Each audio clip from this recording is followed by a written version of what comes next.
नमस्कार और DLC legal news and knowledge channel की इस नई गहन चर्चा में स्वागत है।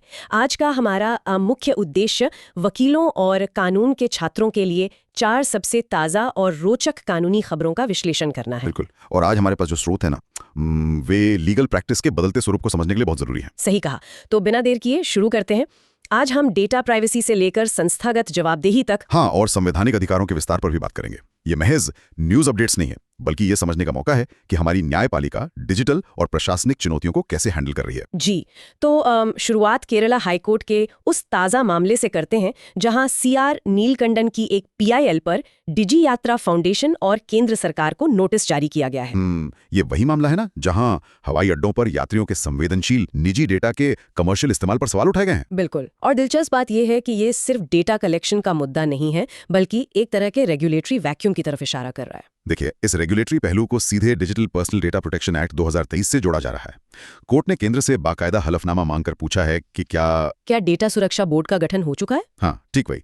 वकीलों के लिए ये एक बेहतरीन केस स्टडी है कि कैसे कोई नया कानून जिसके लागू होने की प्रक्रिया अभी चली रही है, उसे व्यावहारिक तौर पर जवाबदेही तय करने के लिए इस्तेमाल किया जा रहा है। एकदम सही। अब एब्सोल्यूट डिजिटल फुटप्रिंट्स की इसी कड़ी में कर्नाटक हाईकोर्ट का एक मामला जुरिस्डिक्शन के नजरिए से बहुत चौंकाने वाला है। वो श्रीलंका के सुप्रीम कोर्ट के जज वाला मामला। हाँ, जस्टिस AHMD नवाज, उन्होंने गूगल इंडिया और 2 श्रीलंकाई न्यूज पोर्टल से अपने खिलाफ मौजूद कथित मानहानिकारक सामग्री को हटाने के लिए राइट टू बी फॉरगॉटन की मांग की है। ये बहुत ही एक विदेशी नागरिक का भारतीय संविधान के आर्टिकल 21 के तहत भारत की अदालतों में अधिकार मांगना इसे बहुत खास बनाता है। बिल्कुल। शायद अपने देश में हितों के टकराव से बचने के लिए उन्होंने भारत का रुख किया। हाँ, और कानूनी तौर पर यह केस इस बात की एक बड़ी मिसाल बन सकता है कि डिजिटल स्पेस में भारतीय संवैधानिक अधिकारों का एक्स्ट्रा टेरिटोरियल एप्लीकेशन किस हद तक जा सकता है। सच में। अब अधिकारों के इस वैश्विक विस्तार से वापस अपनी घरेलू न्याय प्रणाली की जवाबदेही पर आते हैं। सुप्रीम कोर्ट वाले मामले की बात कर रही हैं आप? जी, सुप्रीम कोर्ट ने दिल्ली के सर गंगाराम और फोर्टिस जैसे 51 बड़े निजी अस्पतालों को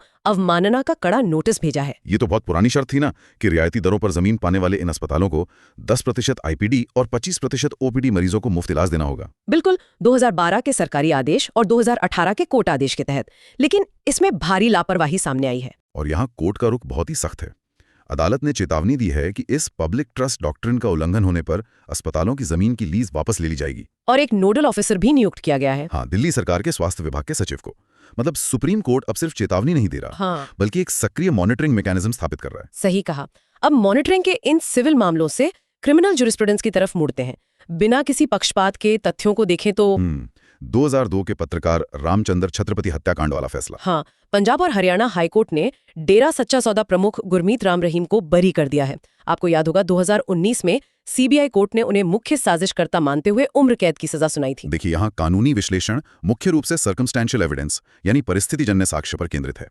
हाईकोर्ट ने अन्य 3 दोषियों कुलदीप, निर्मल और कृष्णलाल की उम्र कैद तो बरकरार रखी है, लेकिन मुख्य आरोपी को बरी कर दिया। बिल्कुल। यह दर्शाता है कि अपीलीय अदालतें मास्टरमाइंड और वास्तविक अपराधियों के बीच सबूतों की कड़ी की कितनी बारीकी से जांच करती हैं। तो आज की इस चर्चा से ये स्पष्ट है कि चाहे वो एयरपोर्ट डेटा का रेगुलेटरी फ्रेमवर्क हो, विदेशी नागरिकों के डिजिटल अधिकार हो या क्रिमिनल अपील्स में सबूतों की परीक्षा, लीगल प्रैक्टिस का दायरा बहुत तेजी से बढ़ रहा है। बिल्कुल। इन सभी बदलावों के बीच सुनने वालों के लिए एक सवाल छोड़ना चाहूंगा। जब एक विदेशी सुप्रीम कोर्ट का जज अपने राइट टू बी फॉरगॉटन के लिए भारतीय न्यायपालिका पर भरोसा जताता है, और दूसरी तरफ हमारे नागरिक अपने एयरपोर्ट डेटा की निजता के लिए अदालतों के चक्कर लगा रहे हैं, तो क्या भविष्य में डेटा ही सबसे बड़ा और जटिल कानूनी रणभूमि बनने वाला है? इस सवाल पर जरूर सोचिएगा। चर्चा से जुड़ने के लिए धन्यवाद।